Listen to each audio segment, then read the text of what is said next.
Pois bem, primeiramente, bom dia, boa tarde, boa noite a todos. Bem-vindos a mais um podcast no trecho, dessa vez podcast no trecho de número 99. Voltamos então com a nossa 99ª edição, depois de uma semaninha aí de folga. Estamos retornando com a rotina do podcast no trecho, certo? Lembrando, nosso podcast é transmitido simultaneamente pelo YouTube e também pelo Spotify. Se vocês quiserem acompanhar mais vídeos informativos, peço que vocês se inscrevam aqui no canal, vão estar contribuindo aí para disseminação de informações relevantes acerca do sistema metroferroviário paulista. Vamos então para as notas rapidamente. Tivemos aqui algumas notas nessas 2 semanas, só que eu separei as mais relevantes, ainda mais por conta de tempos aí de pandemia, certo? Então, já falando da primeira nota que aparece aí na tela, né? Essa que talvez seja uma das imagens menos frequentes que a gente veja nos próximos dias, que a restrição dos serviços expressos por parte da CPTM, certo? Como todos já sabem, a gente está praticamente quase 15 dias aí sobre o efeito de uma pandemia, né? Uma doença que acaba se alastrando, altamente contagiosa, que pode evoluir para um estágio mais grave, né? Então, em decorrência ali dessa doença, foi solicitado ali que quem pudesse ficasse em casa, e os serviços de transporte acabaram sendo diretamente impactados, sobretudo com a sua demanda. Com isso, então, a CPTM acabou adotando ali alguns métodos, não só a CPTM como o metrô, né? Adotaram algumas ações para se adaptar a essa nova rotina com menos passageiros. No geral, tanto no metrô como na CPTM, a gente teve fechamento de alguns acessos secundários. Não tem uma listagem deles aqui, vocês podem acompanhar quais foram esses acessos, tanto no site do metrô como no site da CPTM, certo? Mas na CPTM foi um pouco mais drástica, porque alguns serviços que ela presta, principalmente os expressos, eles são motivados por uma demanda crítica, certo? E sem essa demanda crítica, você acaba por suspender esse serviço. Então a gente tem ali em 3 linhas que a gente teve esses serviços impactados. Na linha 13 JAD, o serviço Connect, que liga as estações da linha 13 até o Brás, e o serviço Airport Express foram suspensos. Então, o Connect ele é um pouco mais vital ali, porque ele traz essa conectividade direta, evita a superlotação do pessoal da linha 13 com os trens da linha 12 e diminui o tempo de viagem para quem é nativo da linha 13. Já o Expresso Aeroporto ele já é um serviço que por si só é meio vazio, então tirar ele ali do itinerário por enquanto não vai ter um impacto tão grande, mas quem eventualmente tiver que usar o aeroporto vai ter que fazer todas aquelas baldeações, né? Pegar a linha 12 até Engenheiro Goulart e fazer mais uma baldeação até o aeroporto, né? Na linha 10 Turquesa nós também tivemos a suspensão dos serviços do Expresso linha 10, certo? Tomando até Santo André e vice-versa. Do Expresso Noturno, que é o Expresso linha 10 Educação, e do Expresso linha 10+, que vai até a Luz nos finais de semana. Todos esses 3 serviços também foram suspensos por tempo indeterminado. E aí eu vou colocar aqui também o Expresso da linha 11, mais especificamente aquela batida que ele fazia em Goianás, né? Para quem não sabe, aí tá no mundo da lua, os trens da linha 11 eles fazem Luz Mogi todos os dias, direto. Só que no horário de pico, alguns trens param em Goianás para poder fazer retorno para Luz, para acelerar esse processo aí no horário de pico. Então, os trens sentido Goianás foram suspensos, agora tá só a linha 11 rodando num loop único entre Luz e Mogi. Algumas pessoas falaram que no meio de semana, enquanto não estava ainda tão restritiva a operação, alguns trens estavam lotados, né? No geral, a frota que está circulando foi drasticamente diminuída. Parece que a gente está andando no metrô num dia de domingo, né? Tudo isso para adequar a oferta com a demanda. Alguns criticam, falam que poucos trens incentivam a aglomeração. As companhias também não podem ficar rodando batendo lata, porque é dinheiro que está sendo desperdiçado com o trem batendo lata, né? E seguindo vazio. Mas enfim, essas foram algumas medidas tomadas ali pela CPTM em decorrência dessa queda súbita de passageiros. Seguindo então para a nossa próxima nota sobre a linha 2 Verde, a expansão da linha 2 Verde, uma nota ali publicada pelo metrô CPTM. Aliás, eu sempre digo a vocês, sempre que possível, confiram aí os links na descrição do vídeo, né? São através deles que a gente consegue passar aí as notícias para vocês aqui no podcast. Sobre a expansão da linha 2 Verde, a gente tem aqui alguns aspectos muito interessantes, certo? Até para não confundir quem eventualmente seja perdido em relação a esse empreendimento, que talvez seja atualmente uma das maiores obras de infraestrutura do Brasil, né? Talvez perdendo ali para a linha 6 laranja, que logo vai ser retomada. Mas enfim, essa primeira fase de expansão da linha 2 Verde, né? Ela vai ser englobada da estação Vila Prudente até a estação Penha.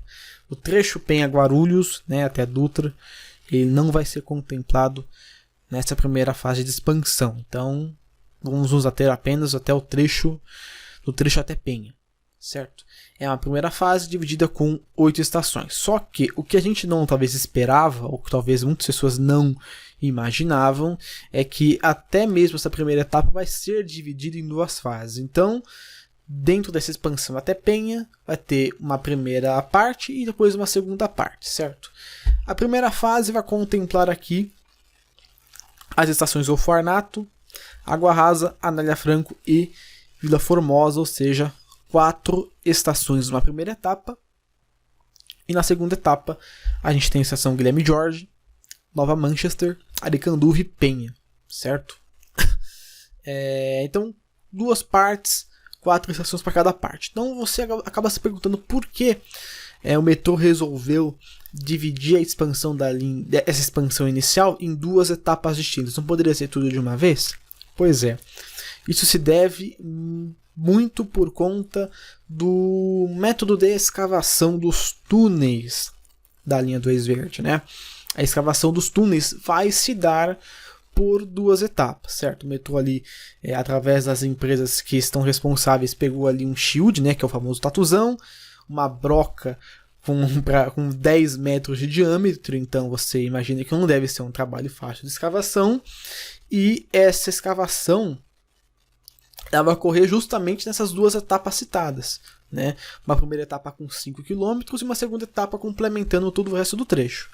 Vai acontecer da seguinte forma: o tatuzão vai começar os serviços através do Complexo Rapadura. O Complexo Rapadura é um estacionamento de trens que vai ter ali na linha, né? Assim como a gente tem, por exemplo, um estacionamento de trens ali na região de Tiradentes, por exemplo, um que eu lembro ali, entre Tiradentes e Luz, você tem um grande espaço que é um estacionamento de trens, né? No meio da linha mesmo, né?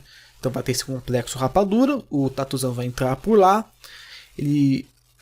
esse Complexo Rapadura fica próximo da estação Guilherme Jorge, ele vai seguir até Vila Prudente, escavando tudo. Lembrando, essa parte da linha 2, se eu não me engano, todas as estações vão ser estações com plataformas laterais, então vai ser uma escavação só, não vai ser como, por exemplo, na linha 5, que foram 2 shields. Será um shield único com cabeça de 10 metros de diâmetro.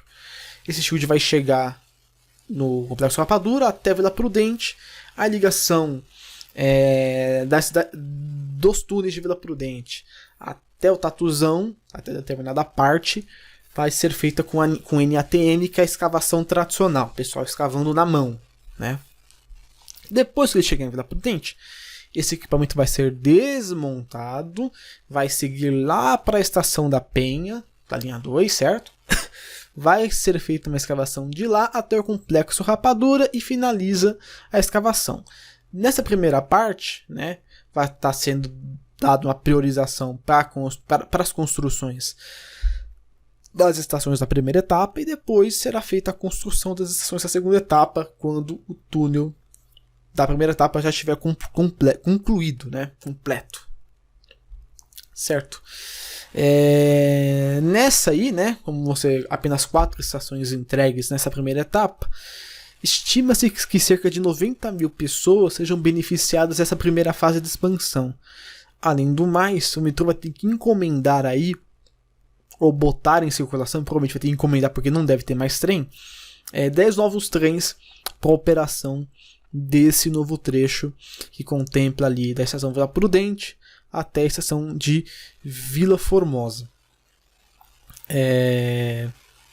Além desse fato aqui, até citado ali, que já nessa primeira etapa a gente já vai ter na estação de Anália Franco, muito provavelmente uma construção em paralelo que não necessariamente vai estar no escopo ali da linha 2 verde, mas já visando o futuro, uma futura integração com a linha 16 violeta, antiga linha 6 laranja, na estação Anália Franco, né? Vai ser construída ali uma estrutura que vai ser uma estrutura de acesso a essa futura integração, bem semelhante no que foi construído ali na estação Chácara Clabin, que tinha a estação da linha 2 verde, e embaixo dela tinha uma região que foi preparada para a construção ali da linha 5 lilás. Mas é bom já saber dessa informação, porque talvez a gente veja algumas partes ocultas na futura estação Anália Franco. Mas tá aí a notícia: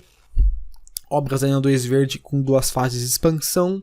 Primeira parte entre Vila Prudente e Vila Formosa, segunda etapa de Guilherme Jorge até Penha. Feito isso, né, os prazos também são diferentes. A linha será entregue ali aos poucos. Passando para a próxima nota, falando sobre obras de expansão em tempos de pandemia. Também uma outra matéria muito importante que foi feita relatando sobre o impacto da pandemia do Covid-19 em relação às obras que nós temos em andamento atualmente, né? A gente tem várias obras ali, mas pelo que tudo indica, pelo que o secretário dos Transportes indicou, não haverá paralisação de obras durante esse período, certo? O que foi feito foi o afastamento das pessoas que estão em grupos de risco, idosos, hipertensos, diabéticos, entre outros, e evitar ali o aglomeramento de funcionários nos canteiros de obra, certo? Então, só citando para vocês quais obras estão acontecendo nesse momento, para que vocês se situem, né, sobre o que pode ser impactado ou não. Como eu já disse na notícia anterior, a linha 2 verde, 8 km de extensão, 5 bilhões de reais investidos, talvez uma das maiores obras de infraestrutura do Brasil, certo? Já pagos, por sinal, né? Prazo de entrega das obras até o ano de 2025, primeira fase, e 2026, a segunda fase até Penha. Então, linha 2 verde ali, pode ser que ela tenha alguns perrengues. Linha 4 amarela, como a gente bem sabe, tem uma extensão de 1,5 km que engloba ali a estação de Vila Sônia e todo o complexo do terminal de ônibus está envolvido, expansão do pátio, enfim. Ela também está parece que ela finalmente degringolou daquele estado estático que ela estava. E está com previsão de ser entregue lá em 2021. Não vou mais botar o cenário para 2020 porque é muito improvável. Vamos botar para 2021, que é mais sensato da nossa parte. Linha 7 Rubi, além da estação de Francisco Morato, que está com obras bem adiantadas. Acho que o teto deve estar todo montado. E, se não me engano, eles estão instalando escada rolante já. Francisco Morato, que tem previsão de entrega para esse ano ainda.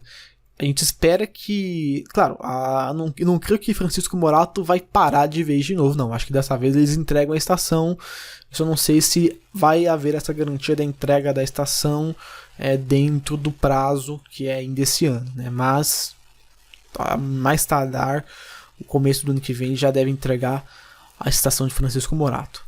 Na linha Nova Esmeralda, a gente tem ali a polêmica extensão da linha Nova Esmeralda, 4,5 km até a estação Varginha, contemplando também a estação Mendes Vila Natal. A estação Mendes Vila Natal vai ser entregue ano que vem, 2021, e Varginha em 2022.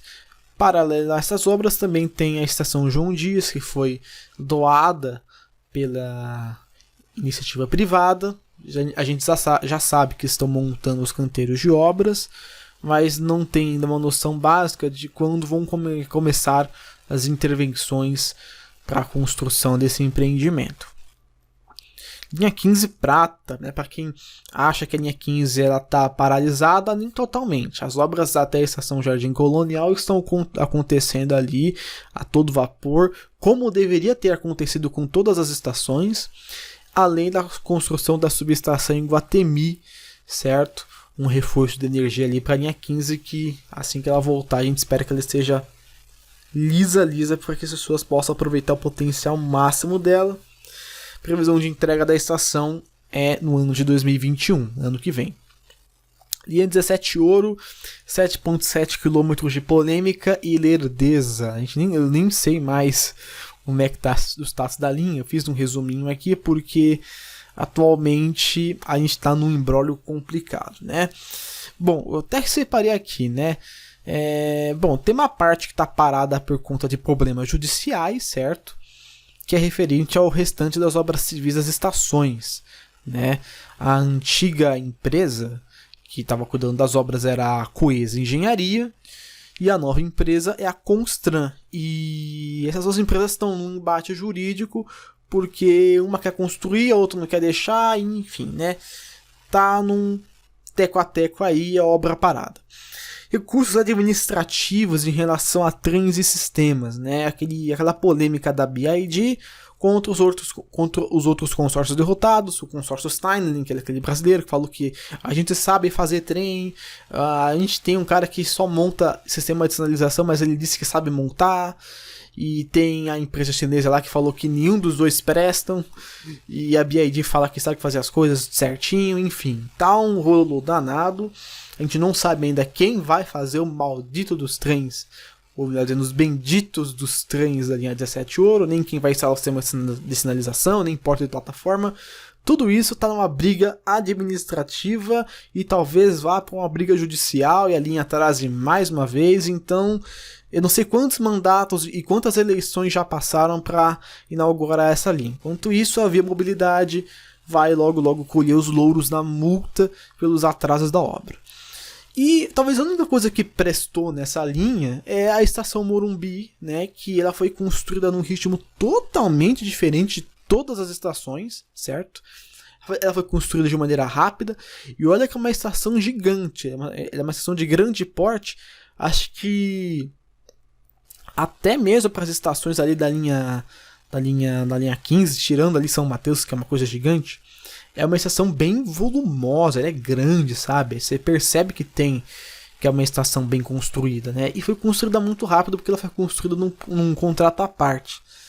Então talvez seja o único acerto aí do governo foi realmente a estação Morumbi. Agora o restante da linha tá numa situação realmente triste, né? Então a gente espera o desenrolar dos próximos capítulos. É capaz que o corona mate todo mundo aí. E a linha 17 não tenha 1% de avanço, tirando a estação Morumbi, que está excepcional. Um excelente ali trabalho por parte do governo e, claro, do pessoal ali responsável pelas obras. Passando então para as nossas notas além do trecho, a gente está aqui com uma notícia made in France, né? Vinda da França. É o seguinte: França transporta pacientes em trem-bala. Pois é, isso mesmo. A França, então, a CNCF, que é a operadora de trens da França, realizou um serviço um tanto quanto diferenciado nesses últimos dias. Para quem não sabe, a França ali é um dos países da Europa com o maior número de casos do coronavírus, e ela acabou utilizando ali sua própria rede de trens de alta velocidade de maneira estratégica e logística, né? Durante o dia 26 de março, ela transportou cerca de 20 pacientes com Covid-19 em um trem especial, que a gente poderia chamar de trem hospital. né? Além desses pacientes que foram transportados equipe médica e também transportado insumos hospitalares para que esses pacientes fossem atendidos ali. Eles são atendidos dentro do trem, certo? Lembrando, é um trem especial, é um trem sem passageiros, só um trem, é um trem hospital, por assim dizer. Ele vem equipe médica, tem os pacientes só atendidos lá dentro e o objetivo é dar uma fluidez melhor para esses pacientes e o transporte de material de maneira mais rápida. Especificamente, no caso desses pacientes, eles foram transferidos para regiões da França que tem mais leitos de CTI, né, que são aqueles centros de tratamento intensivo, né, de terapia intensiva. Muitos pacientes com casos mais graves têm que ficar entubados, com respiração mecânica, sobre todos os cuidados médicos necessários. Então, eu acho muito bom, né, que a França esteja usando, que a estatal francesa esteja utilizando dos seus trens de alta velocidade como maneira de proporcionar essa logística facilitada ali para os pacientes, para os médicos, enfim, para toda essa cadeia produtiva, né, não vou dizer produtiva, mas toda essa cadeia essencial que está aí salvando vidas. Lembrando, claro, né, todo trem depois de ser utilizado ele é desinfectado para depois estar apto a prestar serviços normais. A gente não sabe se esse serviço foi só uma pontualidade ou se ele vai ter uma regularidade. Provavelmente, com o crescimento da situação nos países da Europa, é capaz que esses tipos de serviços extraordinários sejam aplicados de maneira mais frequente. Mas está aí uma ótima iniciativa da estatal francesa CNCF. Muito bem, passando então para a nossa famosa caixa de sugestões, que é o lugar onde você deixa o seu comentário, sua crítica, sua sugestão. Não vale deixar para contratar aqui um narrador. Se você não gostou do podcast, você é convidado a se retirar do recinto, não estou obrigando nada. Mas quem é legal, quem é bacana, deve comentar. E eu vou ler e responder aqui os comentários. Eu vou só fazer um apontamento aqui do amigo Marcos Paulo, lá de Brasília. Ele me contactou. Mas é o seguinte, ô Marcos Paulo, isso aqui é para você especificamente. Você não mandou, você não postou o seu comentário no podcast de número 98. Então eu não consegui captar sua pergunta. Então, se você estiver ouvindo isso eventualmente, posta aqui o seu comentário, que se for uma coisa bacana, eu jogo aqui na caixa de sugestões e leio no próximo podcast. Que, bom, você seria realmente muito contemplado em ter uma notícia lida no podcast de número 100, né? Enfim. Mas por hoje a gente tem a pergunta aqui do Matheus Martinelli. Ele fez uma pergunta para mim bem interessante, que é a seguinte: ainda tem a possibilidade da linha 15 ir até a cidade de Tiradentes? Por que teria que mexer na avenida por não ter canteiro? Enfim, seguinte, existe a possibilidade? Sim, existe sim a possibilidade da linha ir até a cidade de Tiradentes. O metrô já tem meio que organizado estruturas para que o trem vá até a cidade de Tiradentes. A própria construção da subestação Iguatemi já atesta uma ideia de expansão da linha, certo? No futuro, até a cidade de Tiradentes. Mas como você bem disse, a questão atual as avenidas por onde esse monotrilho vai passar, elas são avenidas que ela não tem ali um canteiro central. E a inexistência desse canteiro central impacta na implantação da linha em si, porque você vai usar o que? Você vai usar a calçada das pessoas para colocar as viga-trilho, né? Quer dizer, os pilares onde vai ser sustentada a viga-trilho, não pode. Então, um dos objetivos do monotrilho é, além de você propiciar uma mobilidade muito mais fluida para quem está na região ao redor, é você conseguir requalificar o meio urbano por onde ela passa. Por isso é necessário primeiro a intervenção urbana na região das avenidas, para depois a gente pensar em expandir lá para a cidade de Tiradentes. Vai ser algo de longo prazo. Com essa polêmica, talvez o governo atual não queira pensar em expandir a linha lá para a cidade de Tiradentes, né? Acho que atualmente é um cenário que o pessoal está até querendo tirar, mas é uma expansão necessária que merece toda a atenção, certo? Mas sim, vai ser expandido conforme for feita ali a a reforma ali nas avenidas que serão contempladas com o modal.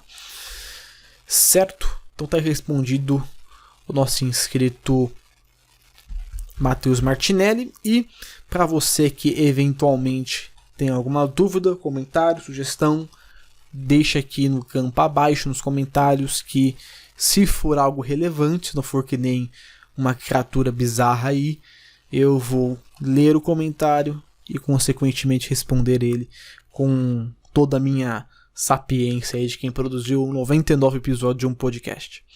Enfim, vamos então para as nossas fotos da semana, que é onde a gente pega ali as imagens dos principais, eu só posso dizer dessa forma, os principais produtores de conteúdo aí em relação ao meio ferroviário, né?